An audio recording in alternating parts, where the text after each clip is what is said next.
En Hechos capítulo 17, en la primera parte que ya hemos estudiado, del verso 1 al 15, hemos visto cómo es que de pronto Pablo, en este segundo viaje misionero, juntamente con su compañero Silas y Timoteo, a quien llevaron también de compañía ahí en el camino, han visitado ya distintos pueblos, ¿no?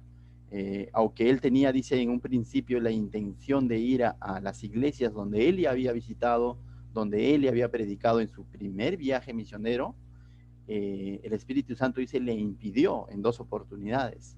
Y en una tercera oportunidad él vio una visión de noche, donde un varón, dice, macedonio, dice él, que le decía, ven, necesitamos ayuda. ¿Y dónde queda esta región de Macedonia? Viene a ser parte de Europa ya, ¿no? Parte de Europa. Y es como así el Señor lo lleva a un lugar donde él no había planificado ir. Él había planificado ir a esta región de Asia, a la región de Galacia, donde estaba Listra, esos pueblos, donde Iconio, donde en algún momento incluso también tuvo rechazo, pero aún así él quería volver a esos lugares a compartir y afirmar la fe de los hermanos. Dios lo movió hacia otro lugar, pero vemos que al final los planes de Dios le va a permitir volver por esos lugares donde él quería ir al inicio, pero primero Dios lo está expandiendo ese evangelio a otras regiones donde Pablo mismo ni intención tenía, ¿no? Aparte de Europa, en Macedonia, hemos visto cómo que visitó Filipos, lo que se dio en Filipos con el carcelero, con esta mujer llamada Lidia, y cómo es que comienza la iglesia en Filipos, cómo es que Dios obra en este lugar. Después hemos visto a Pablo en Tesalónica, donde ahí sí, ¿no? Hubo bastante oposición, donde se fueron contra Pablo y lo sacaron prácticamente de la ciudad, y Pablo se va a otro lugar llamado Berea, ¿no? Y en Berea tuvo una aceptación, dice, en Tesalónica también hubo gente que creyó y gente que rechazó abiertamente, pero en Berea se dio otro panorama. Encontró un grupo de personas que todo lo que Pablo predicaba lo filtraban por la palabra, ¿no? Escudriñaban la escritura, corroboraban que ciertamente esté escrito, ¿no? Y ciertamente, justamente decíamos, debemos ser como los de Berea, ¿no? Su manera de aceptar el evangelio no solamente era porque, bueno, yo escuché a Pablo, sino ellos iban a la escritura y corroboraban con la escritura, ¿no? Pero también hubo un grupo que eran los indiferentes, no hicieron ningún alboroto como en Tesalónica, pero igual rechazaron a Pablo, porque no dice que todos creyeron. Entonces, veíamos la semana pasada que hay 2 formas de aceptar al Señor. Uno, como en Tesalónica, hubo un hombre llamado Jasón, que hospedó a Pablo, salvaguardó la vida de Pablo y colaboró en el Evangelio, y aunque no los conozcamos, quizás algunos por primera vez escucharon ese nombre, pero él aportó en el Evangelio en el sentido de dar su vida, fue a la cárcel por hospedar a Pablo y su compañía. Y eso también es servir el Evangelio. Pero hubo un grupo de gente que alborotó la ciudad y se fueron contra Pablo. Esa es una manera de rechazar el Evangelio. Mientras que en Berea vemos un grupo que escudriñaba la escritura, esa es una manera de recibir el Evangelio. Pero un grupo indiferente que simplemente le daba lo mismo, ¿no? Que tuvieron que venir de Tesalónica a hacer el boroto a esa ciudad y sacar nuevamente a Pablo. Pablo deja a Silas y a Timoteo para que sigan en ese lugar, de alguna manera siendo un discipulado, consolidando la fe de los hermanos de Berea, ya que había mucho interés de los estudios por ellos, decían, queremos más, ¿no? Entonces quedó Silas y Timoteo. Y Pablo dice, es sacado a un lugar llamado Atenas, ¿no? Entonces esa parte vamos a ver el día de hoy, cuando Pablo llega a Atenas. La palabra Atenas quizás te suena, ¿no? Por toda la mitología griega que de alguna manera quizás nos han enseñado en el cole, las películas, los dioses griegos y todo eso. ¿Por qué? Porque Atenas venía a ser la capital de la cultura griega, ¿no? Entonces, aunque en este tiempo ya no estaba en su apogeo, pero cientos de años atrás la cultura griega era lo máximo, pues, en conocimiento. De ahí salían los filósofos, pensadores, todos los demás, y la capital era Atenas, ¿no? Entonces,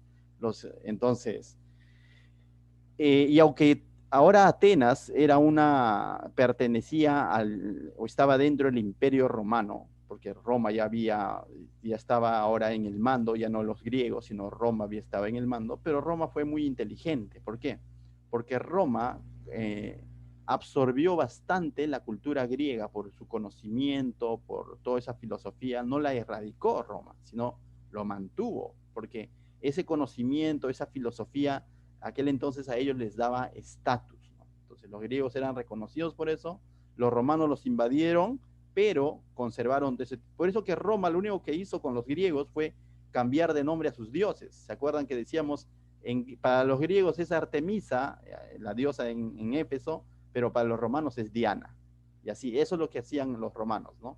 Y de tal manera que en Atenas, que era la capital de los griegos, los dejaban que sigan viviendo culturalmente como ellos vivían, ¿no? Como esa élite intelectual, les conocían como una ciudad universitaria, una ciudad de filósofos, y que sigan, ahí tenían un panteón de dioses. Los griegos eran muy panteístas, tenían dioses para todo, ¿no? Dios para el amor, para el trago, para la familia, Dios del cielo, Zeus, toda esa gente brava estaba ahí, ¿no? Entonces, te digo un poco en el contexto para entender por qué Pablo ahora vas a verlo predicando en un lugar como ese, ¿no? Pablo ha estado visitando ciudades donde había una sinagoga, había judíos, pero ahora va a llegar a un ambiente intelectual, ¿no? Y si no sé, si algún momento te ha tocado también compartir el evangelio con gente intelectual, ¿no? Con gente pensadora, con gente educada, y de pronto como que uno dice, Pablo se achicopaló o no se achicopaló, ¿no? O sea, como que, no, bueno, para nosotros suena más quizás se chupó o no se chupó, ¿no? Porque va a estar en un lugar, ¿no? En la mata de los pensadores. Ahí va a estar Pablo. Entonces, vamos a verlo, pues no, vamos a verlo. Dice verso 16, dice, mientras Pablo los esperaba en Atenas, ¿esperaba a quién? A Silas y Timoteo, que se habían quedado en Berea, ¿no? Estaba esperando, mientras él los esperaba, Pablo se echó a descansar y se fue a las playas de Atenas. No, no dice eso, no dice eso, no dice que se fue de vacaciones, no. Dice, su espíritu se enardecía viendo la ciudad entregada a la idolatría. Entonces, entregada. Esta palabra entregada a la idolatría significa inundada en idolatría, ¿no? Atenas era una ciudad tan igual, tan idólatra, donde, como te vuelvo a decir hace un momento, tenían un panteón de dioses que cada dios tenía un santuario, cada dios tenía un lugar donde va a ser adorado, ¿no? Entonces, era conocido, allá incluso era un turismo ir a ese lugar, ¿no? Creas o no creas en esos dioses, pero cada dios tenía un lugar donde era adorado, ¿no? Entonces, cada dios tenía sus propios sacerdotes, sus propios representantes, sus propios filósofos, ¿no? Y eso era. Entonces, Pablo dice, se enardecía viendo la ciudad inundada en idolatría. Pero ahora nosotros estamos hablando de Atenas y dices, hoy en día el mundo ya no creo que sea como Atenas. ¿Tú crees? En realidad, mira, Atenas era una ciudad tan igual como cualquier ciudad en el día de hoy. ¿Sabes por qué? En Atenas valoraban bastante la capacidad intelectual. Te pregunto, ¿hoy no es lo mismo? La gente no se debe llevar por la capacidad intelectual. La capacidad intelectual muchas veces no llega a inflar el pecho del ser humano. ¿Sí? No ha cambiado. Lo vemos hoy en día. Los griegos en Atenas se dejaban llevar mucho por la estética, la belleza, el arte. Hoy en día, lo mismo, la estética, la belleza, muchas veces no está marcando nuestra sociedad, donde de pronto hay clases, formas de vestir en nuestra sociedad, donde de alguna manera se convierte en una idolatría, incluso la estética, la belleza, que es bello para nosotros, y no se ve el interior, sino el exterior, donde el ser humano, la televisión, pone su énfasis sobre eso, no ha cambiado. Entonces, tal como Atenas estaba entregada a la idolatría, hoy en día la idolatría no solamente tiene que ver con religión, ¿no? A veces pensamos que los religiosos son idólatras, ten cuidado, la sociedad de por sí es idólatra, ¿no? Cualquier cosa que esté, veíamos en Éxodo, cualquier cosa que esté por encima de Dios, o le quita la prioridad a Dios, o que venga a ser nuestra fuente de confianza, de identidad, cualquier cosa que le quiera dar identidad a tu vida antes que Dios, viene a ser una especie de idolatría. Hay gente que encuentra identidad en el lugar donde vive. Dice, no, tengo que subir, tengo que escalar, tengo que superarme, y de pronto para ser alguien en la vida, no está mal, tampoco está bien del todo decir eso, ¿no? Tengo que ser alguien en la vida, ¿no? O sea, y si de pronto no alcanzas esa profesión, no eres alguien en la vida, no podemos llegar a un punto tampoco de poner toda nuestra confianza en ello. no quiero que se malinterprete, ¿no? Estoy a favor de que debemos de trabajar, los jóvenes deben de estudiar y todo eso, pero recuerda, eso no le da sentido a tu vida, sino porque has encontrado sentido a tu vida en Cristo, sabes que tienes que prepararte, tienes que superarte, tienes que esforzarte, tienes que valorar las oportunidades que Dios te da. Pero yo me estoy hablando y refiriendo a la sociedad que le encuentra sentido en esas cosas. Poder, economía, estética, belleza, estatus económico. Eso ocurría en los griegos. Por eso que tenían tantos dioses, ¿no? Dios del dinero, Dios del amor, Dios para todo, ¿no? Entonces, y nuestra sociedad es idólatra, y esta idolatría va más allá de los religiosos. A veces decimos idólatra y nosotros decimos, los que tienen un santito en su casa. No, a lo mejor incluso dice que es ateo, pero pues su ídolo puede ser otra cosa. Quizás podría ser incluso hasta el dinero. Entonces, nuestra sociedad está tan igual como está Atenas o era Atenas. Entonces, es un reflejo de nuestra sociedad. ¿Sí? Entonces, esto a Pablo, dice, le enardecía, pero no le enardecía para llevarlo al punto de criticarlos, ¿no? A veces dice, ¿cómo me enardece, me da cólera que de pronto ver esas falsas religiones que hacen uno u otra cosa? Pero si el ver esas falsas religiones, sectas, engañadores, te enardece solo para criticarlos, solo para juzgarlos, estamos equivocados. Eso no es la forma como debemos reaccionar ante la idolatría de nuestra sociedad. La idolatría, el amor al dinero, todo lo que hemos hablado, debe darnecernos, pero llevarnos a exponerles la verdad, a exponerles el evangelio en amor. No nos puede enardecer al punto de juzgarlos y criticarlos, porque haciendo eso no logramos nada, ¿no? Haciendo eso nos estamos comportando como un judío fariseo, ¿no? Como que nosotros hemos conocido la verdad y ellos están en el pecado y ellos son idólatras y ellos son religiosos y ellos son amantes del dinero y pues a veces caemos en ese punto de cristiano criticón, ¿no? O cristiano que juzga. La pregunta sería, si a ti te enardece, quizás una palabra más cercana sería, ¿te duele ver a tu familia inmersa en este tipo de pecado, en este tipo de distracción? No te debe dar cólera, sino te debe doler al punto de llevarte a qué hago por ellos. Y eso es lo que sucedía en Pablo. No le enardeció al punto de decir, qué mal acá en Atenas, ¿para qué vine aquí? Por lo tanto, hey, para el barco que me regreso a Berea. No fue ese el punto. Mira, este enardecimiento que tenía Pablo era más que todo un dolor, una carga por ellos. Y esa debe ser también nuestra actitud, nuestra reacción frente al pecado, frente a la idolatría, frente a cualquier otra cosa que pueda estar en la práctica de nuestros familiares o amigos, y de pronto debemos de preguntarnos, ¿qué hago por ellos? Mira lo que hizo Pablo, verso 17. Este enardecimiento, ¿a qué lo llevó? Así que dice, discutía en la sinagoga con los judíos y piadosos en la plaza cada día con los que concurrían. Este espíritu que le enardecía a Pablo lo llevó a discutir, pero nuevamente aclaramos la palabra discutir, ya lo habíamos visto en la lección pasada.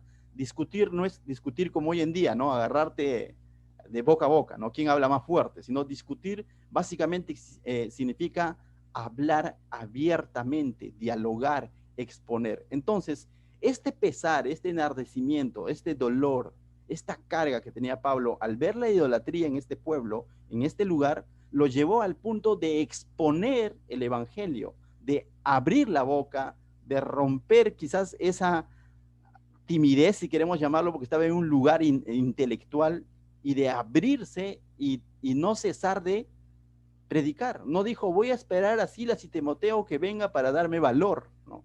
Sino lo vemos entrando a la sinagoga, predicando a los judíos, entrando, y no solamente en la sinagoga, ¿no? Sino que también dice en la plaza cada día a los que concurrían. Entonces vemos en Pablo un sentir realmente de predicar, de no de decir, tengo que hacer algo, por algo el Señor ha permitido que de pronto me desalojen de Tesalónica, me desalojen de Berea y termine aquí en este lugar, ¿no? Si Dios ha permitido que llegue a este lugar, por lo tanto tengo que abrir la boca y eso es lo que está haciendo.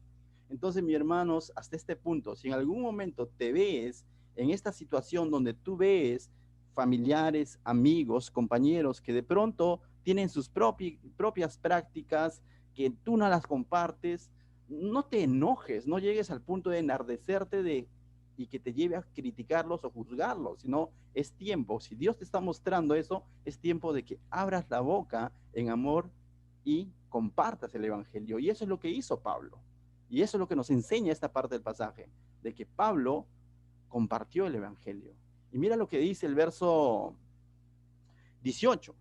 Y algunos filósofos, entonces Pablo comienza a predicar en la sinagoga y también dice en la plaza. En la plaza él venía a ser una especie de mercado donde concurría mucha gente. Y Pablo no está esperando un púlpito, no está esperando un día de Zoom para predicar, sino lo hacía por Zoom, pero también lo hacía en el día a día, en la cancha, como se dice, ¿no? Y vemos ahí a Pablo, verso 18, pero dice, y algunos filósofos de los epicúreos y de los estoicos, y tú dirás, ¿qué enfermedad es esta, no? Epicúreos, estoicos, luego vamos a explicarlo, dice.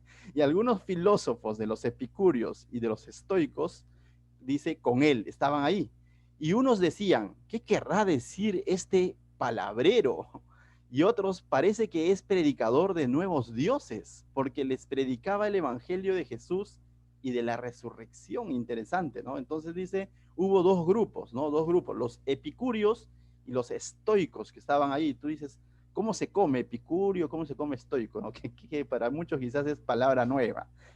Tiene mucho que ver estos nombres, por algo Dios lo permite ahí. Es un grupo, es una corriente filosófica, lógicamente.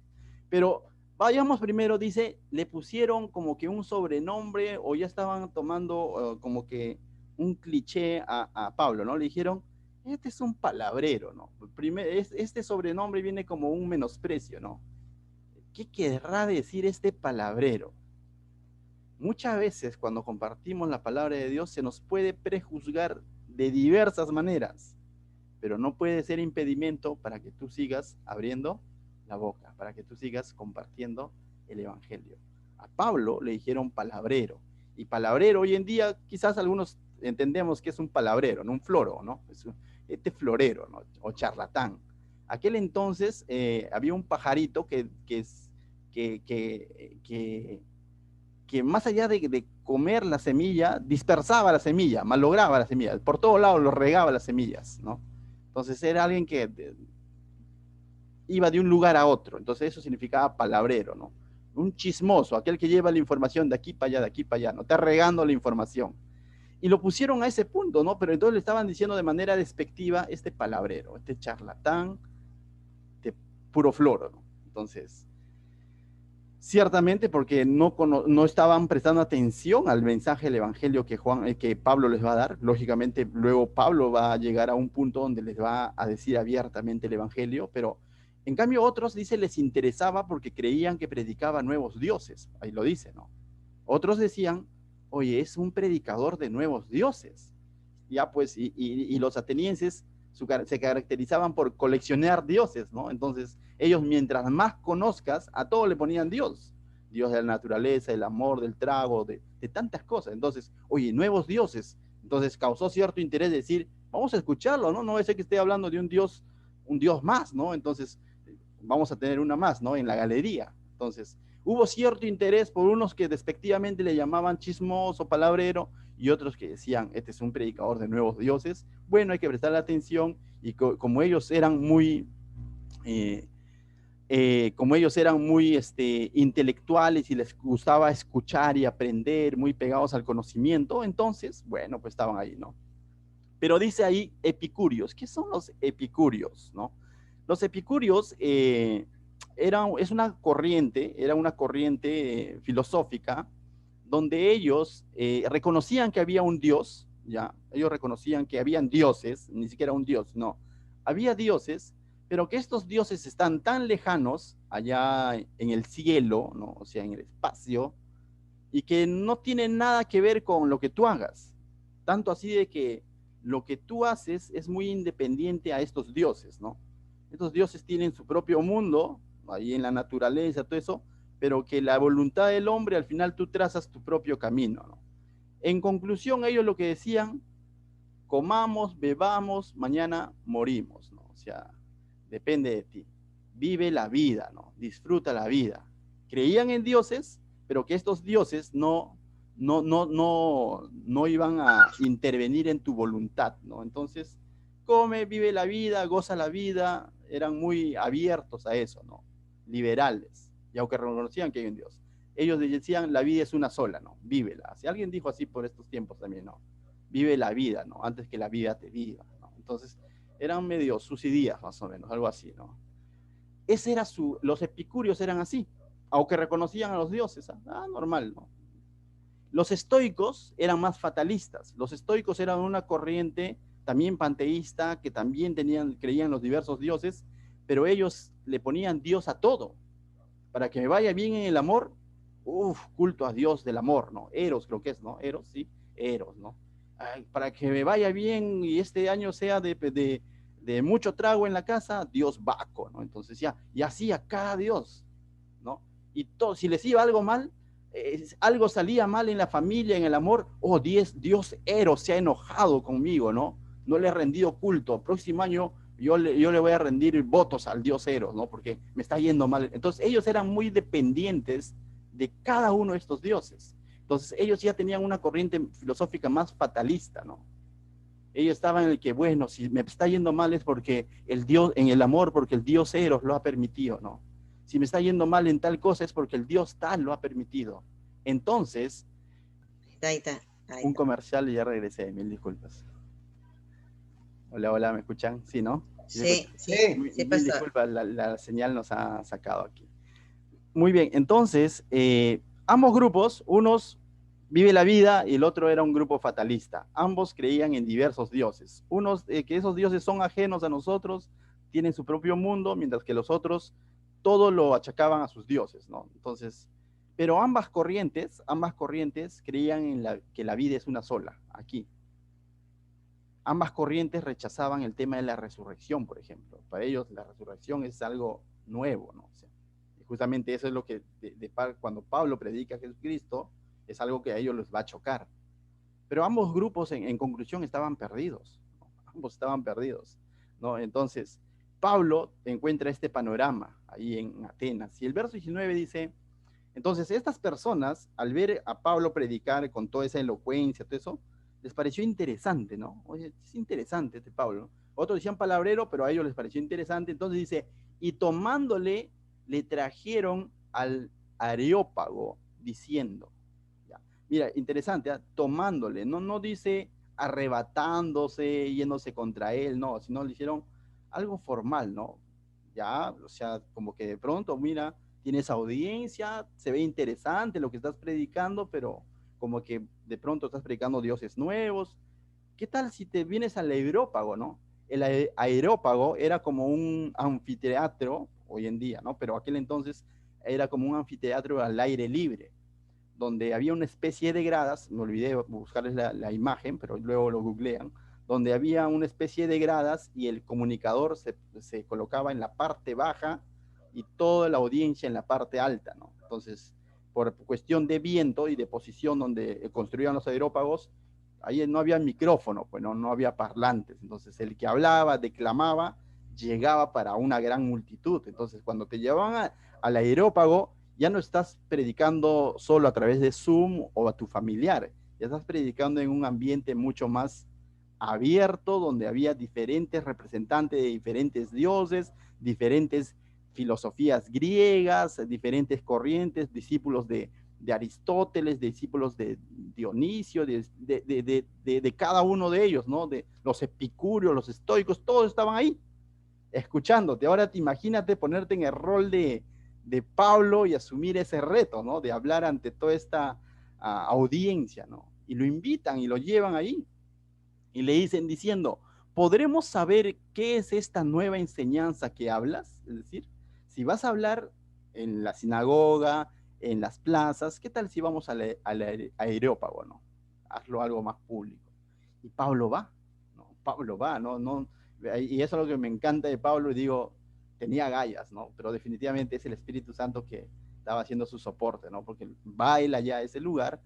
Dice, pues pues traes a nuestros oídos cosas extrañas, le dicen a Pablo. Queremos pues saber qué quiere decir esto, porque todos los atenienses y los extranjeros residentes allí en ninguna otra cosa se interesaban sino en decir o en oír algo nuevo.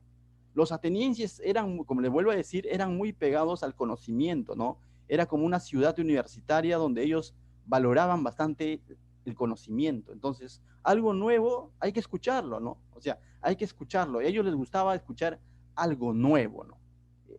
Si era nuevo, venga para acá. Si era antiguo, como que ya me la sé, ya ¿no? Lo quiero escuchar algo nuevo.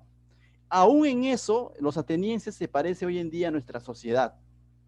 Si de pronto tú le predicas la Biblia, dices, sí, pero eso fue escrito hace 200 años.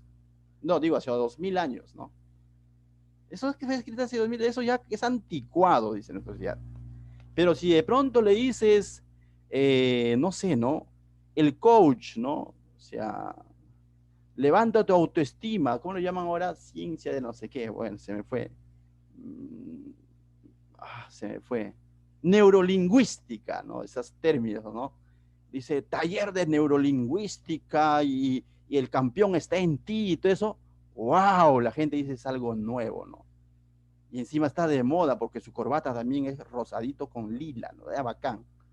Pero si de pronto tú le dices, vamos a estudiar la Biblia, eso es algo, ya, eso es anticuado, retrógrado, cristianos, ¿no? Hoy en día nuestra sociedad también busca escuchar algo nuevo, un mensaje nuevo, algo que ya por lo general vivimos en una sociedad donde las cosas pasan de moda cada vez más rápido. Antes las modas duraban temporadas, incluso en la vestimenta, décadas, ¿no? Pero ahora la moda pasa ya, ¿no? O sea, ahora ya no es pantalón pitillo, por ejemplo, ya están en otra, ya, ¿no? Y así, va cambiando, va cambiando, va cambiando la moda. E incluso en el conocimiento el ser humano busca eso. Si tú le compartes algo, dices, no, eso ya es desfasado. Algo así era la ateniense, ¿no? Quería escuchar cosas nuevas y por eso le invitan a Pablo. Pero quiero hacer un paréntesis aquí. A veces esas corrientes o ese pensamiento muchas veces se podría impregnar incluso en la iglesia, ¿no? Y he visto ciertas iglesias donde por internet te puedes enterar de muchas cosas, ¿no? Donde dice un nuevo mover del Espíritu Santo. Yo dije, ¿qué? ¿Y el mover que está con Pablo y todos los discípulos es un viejo mover? O sea, tengamos cuidado, el mover del Espíritu Santo es uno solo, ¿no? Dice, pastor, aquí en este lugar donde me congrego, ya no siento el mover como al inicio, ¿no? Parece que ha cambiado, ¿no? Porque de pronto las prédicas del pastor ya no me llegan, ya no me llenan, ¿no? Y el ser humano, e incluso el cristiano a veces cae en esto de que tiene que ser algo nuevo. ¿Sabes qué? Si es bíblico, no es nuevo, porque ya está escrito. Y si es nuevo, no es bíblico. O sea, si alguien te viene con una nueva profecía que Dios le ha revelado, no es bíblico. Y si es bíblico, no es nuevo, porque ya está escrito ya. ¿Por quién? Por los apóstoles y por todos los hombres que Dios usó en su tiempo. Entonces es algo que debemos tenerlo claro, ¿no? Entonces, bueno, vayamos ahora sí al discurso de Pablo. Pablo va a comenzar con su discurso, que básicamente lo podemos dividir en tres partes. Va a hablar de la naturaleza de Dios, de la naturaleza del hombre, y va a hacer un llamado al arrepentimiento. Pablo les va a hablar de Dios, de su realidad, de la realidad del hombre, y les va a llamar al arrepentimiento. Básicamente podemos dividir este discurso en tres partes. Y mira cómo comienza Pablo. Entonces Pablo, puesto en pie en medio del Areópago, dijo, varones atenienses, en todo observo que sois muy religiosos, les dice, no, o sea, me doy cuenta que son religiosos, le dice.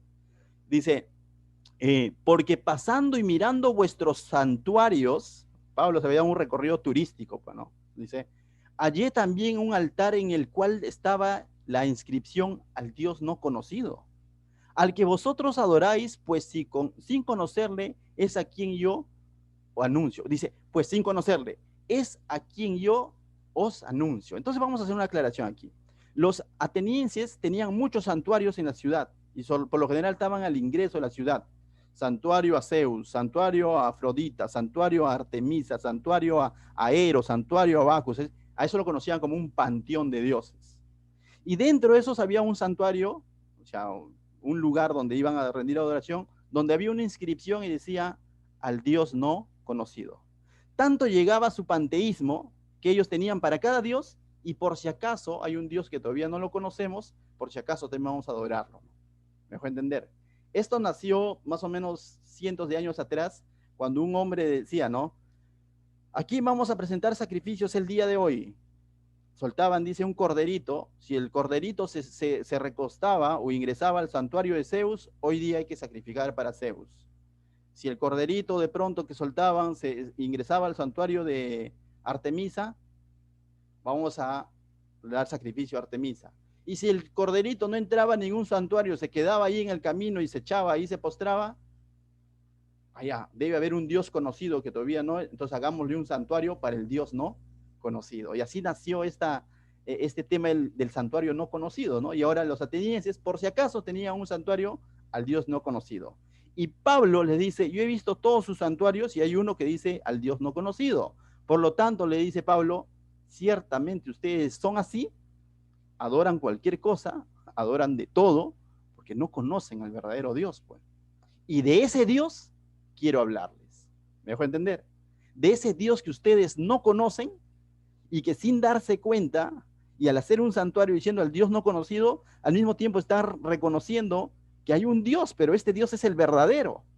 Y todos los demás van a terminar como dioses paganos o falsos, ¿no? Entonces está diciendo, de ese Dios, a ese Dios que ustedes no conocen, a ese yo anuncio. Entonces comienza Pablo a hablar del Dios no conocido para los atenienses, pero para que Pablo y toda su compañía era conocido. Estamos hablando del Dios a quien nosotros adoramos, ¿no? Amén. Entonces mira lo que va a hablar entonces del Dios no conocido. Dice, es a quien yo anuncio. Verso 24 dice, el Dios, este Dios no conocido para los griegos, pero para Pablo es Dios, bueno, dice, el Dios que hizo el mundo y todas las cosas que hay en él, en él hay, siendo Señor del cielo y de la tierra, no habita en templos hechos por manos humanas. Entonces él está diciendo, este Dios a quien yo anuncio es creador, es el Señor o dueño y es eterno porque no habita en un lugar hecho por manos de hombres. No está limitado a un tiempo y espacio. Y básicamente aquí Pablo está presentando a ese Dios no conocido para los atenienses, pero está presentando la naturaleza de ese Dios, que es el creador, porque dice, el Dios que hizo el mundo, el creador, y todas las cosas que en él hay, siendo Señor del cielo y de la tierra, el dueño, el amo, ¿no? No habita en templos hechos por manos humanas. Él es eterno, no se limita a un espacio ni al tiempo, eso lo está diciendo. Entonces está describiendo la naturaleza de Dios, porque ese es Dios para nosotros, y lo vemos a través de toda la Biblia. Él es el creador, Él es el dueño, Él es eterno, Él es omnisciente, omnipresente, está en todo lugar, en todo tiempo. Y Pablo está presentando y dando a conocer a ese Dios no conocido para los atenienses. Dice 25, ni es honrado por manos de hombres, como si necesitara de algo, pues Él es quien da a todos vida y aliento y todas las cosas. Y lo que le está diciendo, que aunque a Dios, aunque sabemos que en la cultura judía a Dios se le honraba con sacrificios y todo lo demás, pero no es porque Dios lo necesitase, no es porque si de pronto el pueblo lo deja de hacer, Él deja de ser Dios. O sea, es más por una necesidad humana que somos llamados a honrar con nuestras vidas a Dios, no porque le vamos a hacer menos a Él. Y a veces creemos eso, ¿no? Hoy le fallé a Dios en mi devocional, ¿no? ¿Cómo se habrá sentido Dios? Ten cuidado, porque el devocional es más de bendición para ti que para Él, porque Él no deja de ser Dios. Muy por lo contrario, ahí dice, ¿no? Como si Él necesitase algo. Lo que está diciendo, Él no necesita de eso, pero nos demanda honrar a Dios, nos demanda adoración a Dios, pero aunque Él no lo necesita, pues es Él quien da a todos vida y aliento. Y ahora, aparte de decirles que Él es soberano y autoexistente y autosuficiente, Dios le está diciendo que Él es proveedor de vida, porque le dice, Él es quien da a todos vida y aliento. Entonces nos está describiendo la naturaleza de Dios, creador, dueño, eterno, soberano, autoexistente y proveedor de vida. Este Dios no conocido para los atenienses, al mismo tiempo yo creo que Pablo también nos está instruyendo a nosotros y nos está recordando todo lo que Dios es para nosotros, ¿no? Que a veces el día a día, la rutina nos podría hacer olvidar que Él es el creador, que Él es el dueño, el Señor, como decía ayer Miguel, hasta que me di cuenta que Jesús no solamente es mi Salvador, sino mi Señor, las cosas cambiaron, ¿no? O sea, dueño, el amo de mi vida, ¿no? Entonces ahora le voy a servir por amor, ya no por renegadera o por obligación, ¿no? Hasta que no me dé cuenta que Él no solamente se limita a un lugar, a un espacio, solamente al Zoom, Él está en todo lugar, Él me está viendo, ¿no? Y está viéndome, está proveyendo por mí, por ti, en todo lugar, ¿no? Él no se le escapa nada de las manos, Él es el soberano, ¿no? Entonces, es bueno recordarlo también nosotros como iglesia eso, ¿no? ¿Lo necesitaban saber los atenienses? Sí. Y yo te hago la pregunta, ¿pero también crees que lo necesitamos entender y recordar nosotros? Claro que sí. Nos es necesario recordar la naturaleza de Dios, porque de pronto quizás en nuestra mente se fija solamente a Jesús el buen pastor. Y aunque Jesús es el buen pastor, no solamente es el buen pastor, Él es el Señor, el Curios, el Creador. Él es el juez, el abogado. O sea, Dios es más de lo que una película nos podría mostrar, ¿no? Más de que lo que podemos ver en una pantalla ahí a Jesús bueno con los niños, es más que todo eso, ¿no? Y cuando vemos en Apocalipsis, más todavía, ¿no? Entonces, Pablo está presentando la naturaleza de Dios a estos atenienses que no conocían a Dios. Y verso 26 ahora va a hablar del hombre, mira. Va a hablar de la naturaleza, de la realidad del hombre. Verso 26 dice, y de una sangre ha hecho a todo el linaje de los hombres, para que habiten sobre toda la faz de la tierra, y les ha prefijado el orden de los tiempos y los límites de su habitación.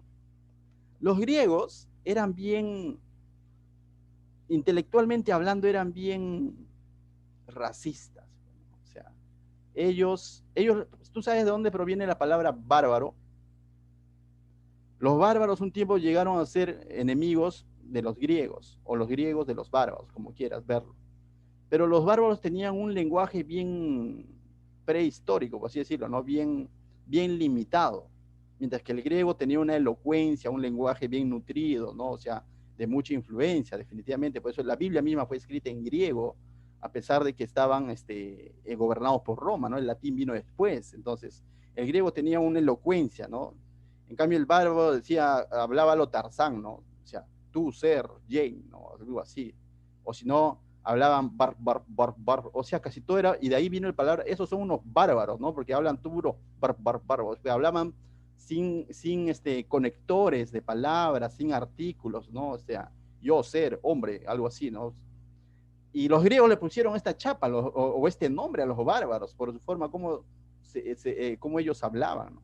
Entonces, es toda una historia, pero de alguna manera los griegos eran bien racistas en ese sentido, pensaban que ellos eran una élite de conocimiento, de filosofía, que de ellos tenían la razón, tenían el antecedente de Aristóteles, Platón, Pitágoras en las matemáticas, ¿no? O sea, ellos eran el top, pues, ¿no?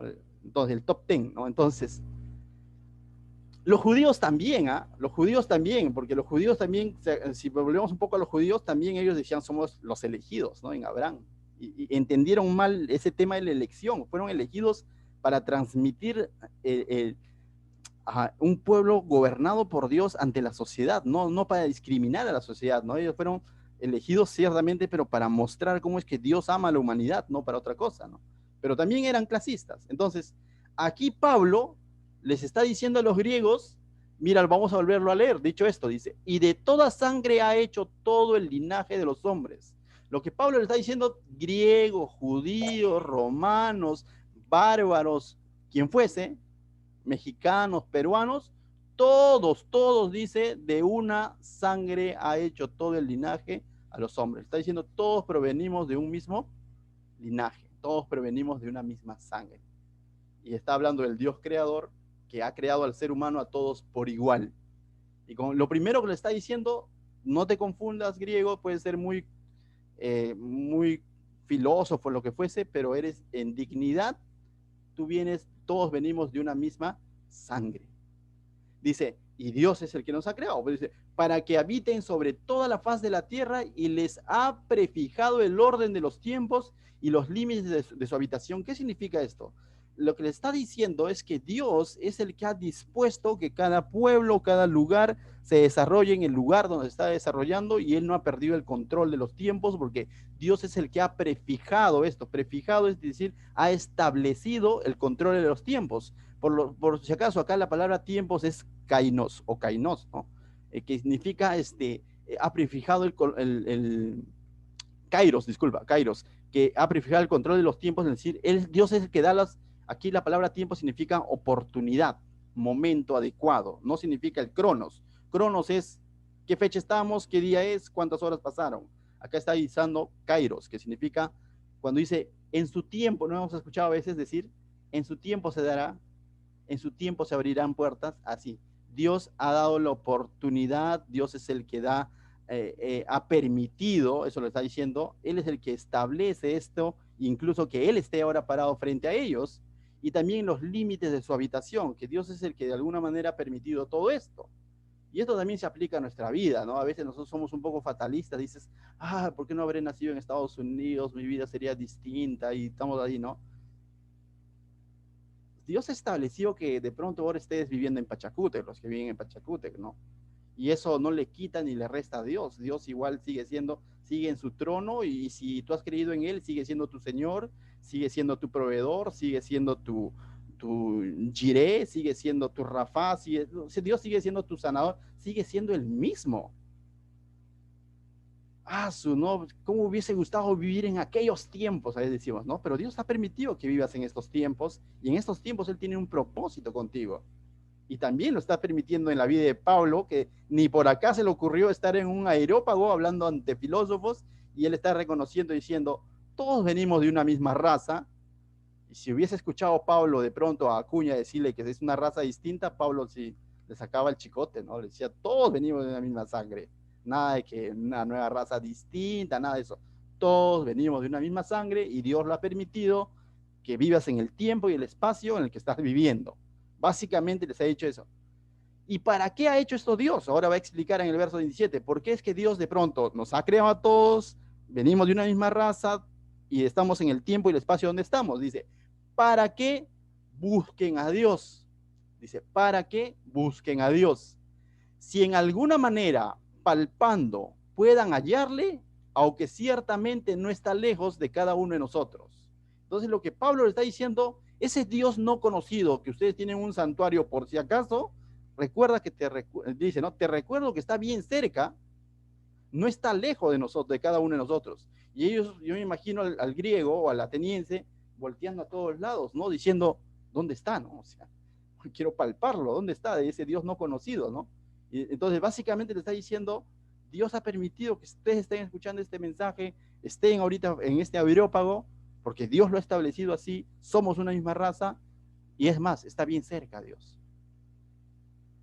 Romanos 1, Pablo dice algo similar en el verso 19 y 20, anótalo, dice, porque lo que de Dios se conoce le es manifiesto, pues Dios se lo manifestó, porque las cosas invisibles de Él, su eterno poder y deidad, se hacen claramente visibles desde la creación del mundo, siendo entendidas por medio de las cosas hechas, ¿no? De modo que no tienen excusa. Cuando Pablo escribe esto, dice que nadie tiene excusa de decir, es que yo no conocía a Dios. Dios dice, se ha hecho visible en medio de su creación. En medio de su creación. Lógicamente, luego se ha revelado explícitamente a través del Hijo, ¿no? Y ahora justo Dios está permitiendo este kairos para los atenienses, de que conozcan no solamente ya por la creación, por la naturaleza a Dios, sino que lo conozcan el mensaje del Evangelio. Y ahora Pablo les está dando a conocer a ese Dios no conocido, ¿no? De modo que ya no hay excusa de decir, no me predicaron. No hay excusa. Y a veces, ¿no? El ateo piensa librarse al decir, no, pero yo no creo que Dios exista. Sí, el hecho que tú no creas que Dios exista no significa que no va a venir juicio, ¿no? O sea, Dios, no deja de existir cielo, infierno, Dios. Sí, pero yo no creo, pero igual entras, pues, o sea, por incrédulo. No, pero yo creo en el Big Bang, ¿no? O sea, bueno, cree en el Big Bang, pero igual va a venir juicio, ¿no? O sea, lo que fuese. O sea, no cambia las cosas. Verso 28 dice, porque en él vivimos y nos movemos, está diciendo Pablo, y somos, como algunos de vuestros propios poetas también ha dicho, porque linaje suyo somos. Ellos, como te vuelvo a decir, eran muy pensadores, y uno de sus poetas, 600 años atrás, había dicho lo siguiente, ¿no? Porque linaje suyo somos, de este Dios no conocido.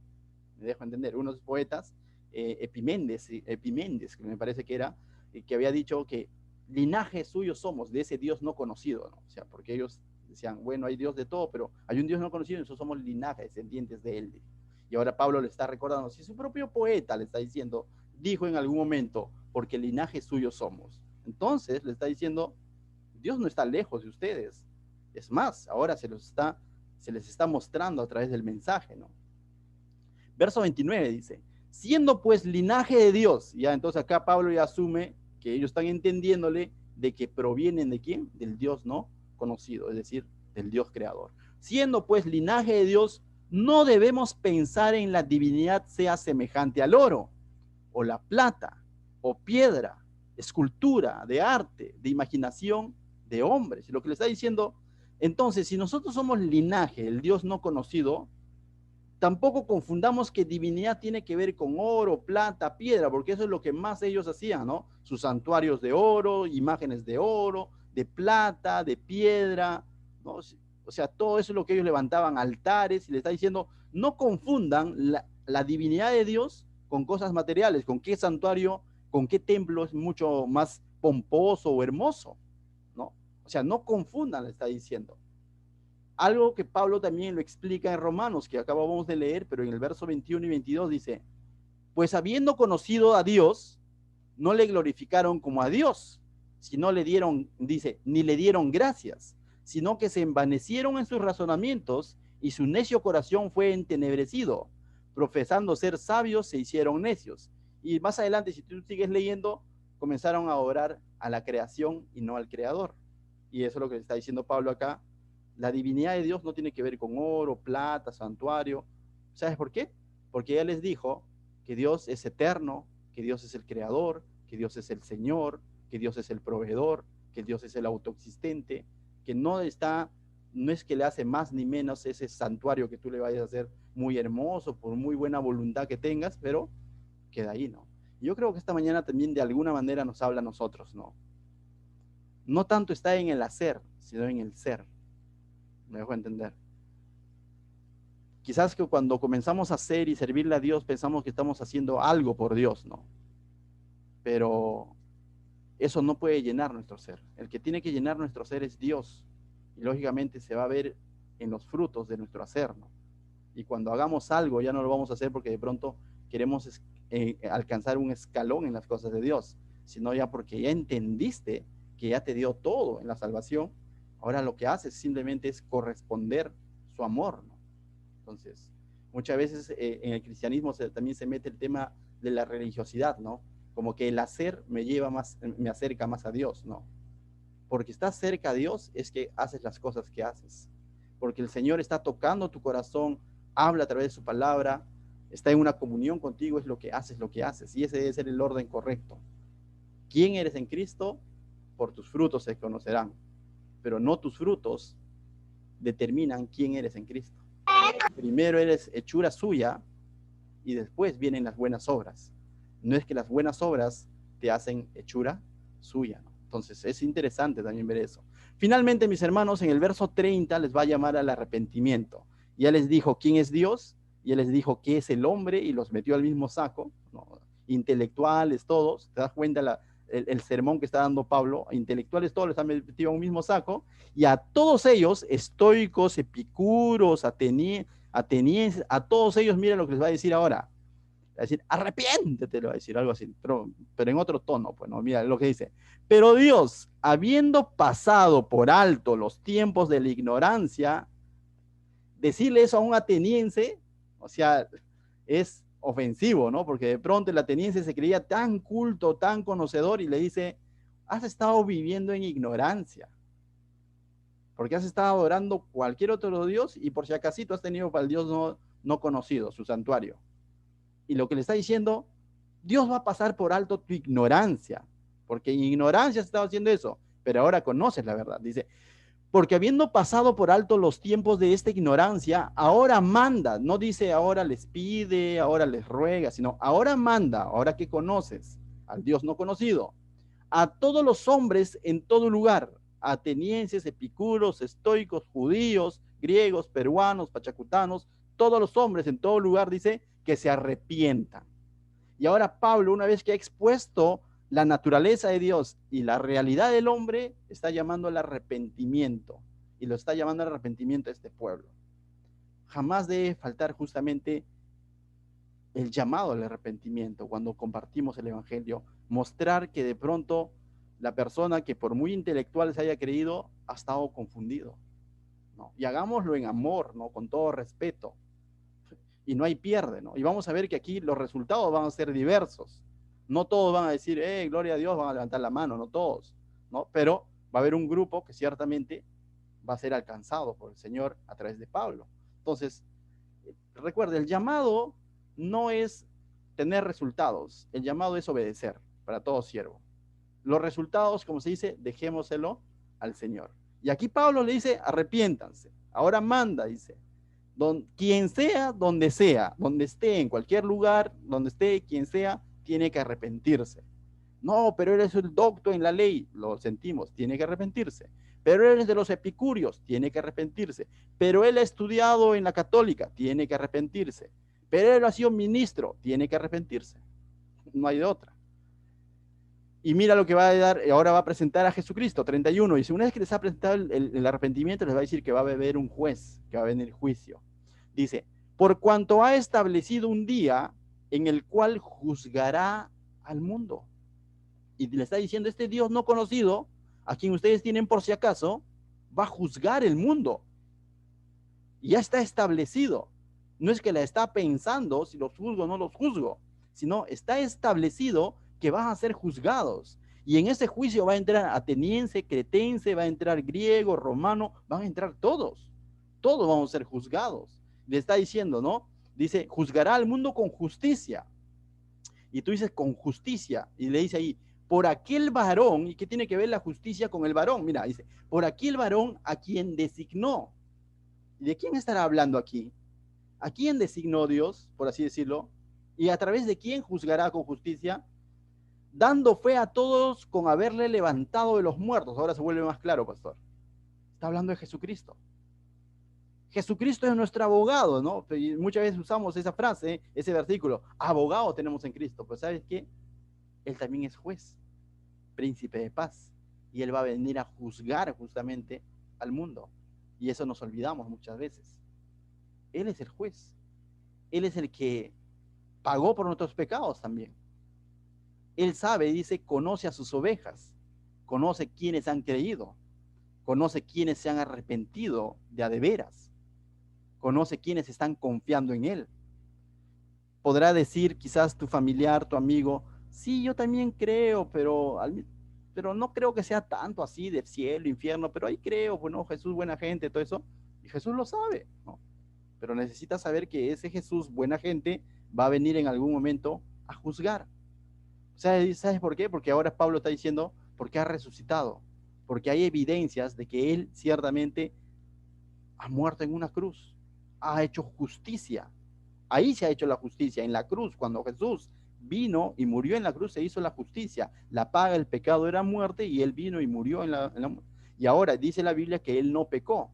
Su sacrificio no sería válido si Él hubiera pecado, pero como Él era sin pecado, sin mancha, ese sacrificio es válido y solamente en Él puedes de ser tu juez, pero qué bueno llegar a ese juicio con un abogado que Él mismo es, ¿me dejo entender? O sea, imagínate, ¿no? Un panorama terrenal. Tu abogado va a ser el juez. Ah, chévere, pues ya la tengo, ¿no? Pero si tu abogado no es el juez, y más allá de que no es tu juez, sino que lo has rechazado como diciendo, no creo, hay diversas formas, a ese que lo has rechazado ahora lo vas a tener por juez. Y ahí sí, como que ya, bueno, prepárate, como se dice, ¿no? Entonces es necesario saber esto, ¿no? Y él los va a confrontar de esta manera. En otro momento Pablo mismo escribió, dijo que en ningún otro hay salvación, porque no hay otro nombre bajo el cielo dado a los hombres en quien podamos ser salvos, ¿no? O sea, Eh, Jesús dijo que Él es el camino, la verdad, la vida, ¿no? Es Él, ¿no? Entonces a Él está presentando ahora.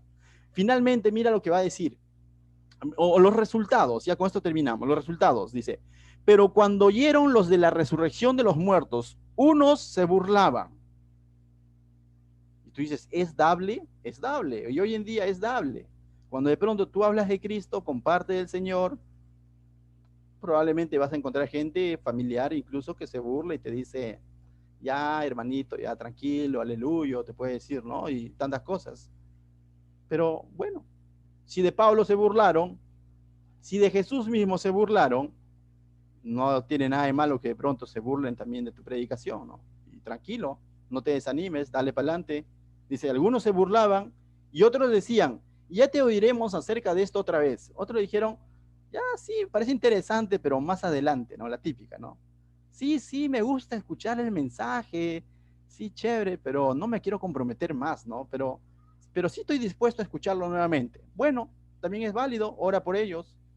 Y pastor, por el que se burló también, también ora por ellos. Luego hubo un grupo, dice, y así Pablo salió de en medio de ellos, 34, mas algunos creyeron, juntándose con él, entre los cuales estaba Dionisio el Areopagita, o Areopagita, una mujer llamada Dámaris y otros con ellos. Al mencionar nombres, probablemente está hablando de que era un grupo bien reducido, contadito con los dedos, que creyó. Pero una ovejita, un alma arrepentida para el Señor, valió la pena. Y Pablo ha cumplido su función. Algunos se burlaron, otros dijeron más adelante, me parece interesante tu mensaje, y otros creyeron, contadito con los dedos. Pero Pablo sabía que él estaba llamado a predicar, no a mostrar resultados. El llamado es a que lo obedezcamos. Los resultados los dará el Señor. Entonces, mis hermanos, lo que yo quiero animarles es de que cual fuese tu círculo de amigos, de familia, predica el Evangelio, predica ese Dios no conocido. Porque muchos dicen, yo creo en Dios, pero ahí no más, pero no conocen el Evangelio como tal. Saben que hay un Dios, dice, sí, yo creo, no digo que Dios exista, dicen. Creen en la existencia de Dios, pero aún no han ido a Dios. O creen en Dios, pero no le han creído a Dios. Me dejo entender. Hay mucha gente en nuestro entorno que piensa así. Entonces, pidamos que el Espíritu Santo nos dé ese denuedo, esa valentía, porque también no lo hagamos en nuestra fuerza, que nos dé esa sabiduría para hacerlo de una manera partiendo justamente del razonamiento de ellos, ¿no? Y aunque aquí Pablo fue bíblico, pero si te das cuenta, no apeló a Abraham, como lo hacía con los judíos. No dijo Dios hablando a nuestros padres, no. Partió de ellos, ¿no? Dijo, oh, ciertamente he visitado su ciudad y usted tiene muchos santuarios y ¡pum! Arrancó de algo que ellos conocían. Esa sabiduría solamente se las puede dar Dios. Y su Santo Espíritu ciertamente nos va a permitir muchas veces usar eso, ¿no? En nuestro ambiente de trabajo, familia, puedes usar algo, lo poco que ellos conocen, pero direccionarlo a la verdad.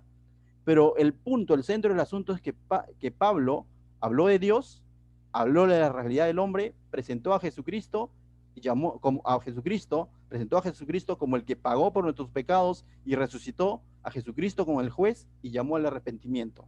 Los resultados se los dejó al Señor. Lo mismo nos llama a hacer el Señor a nosotros en el círculo en el que nos desenvolvamos, por más intelectuales que sean, trata de ser obediente al llamado del Señor. Vamos a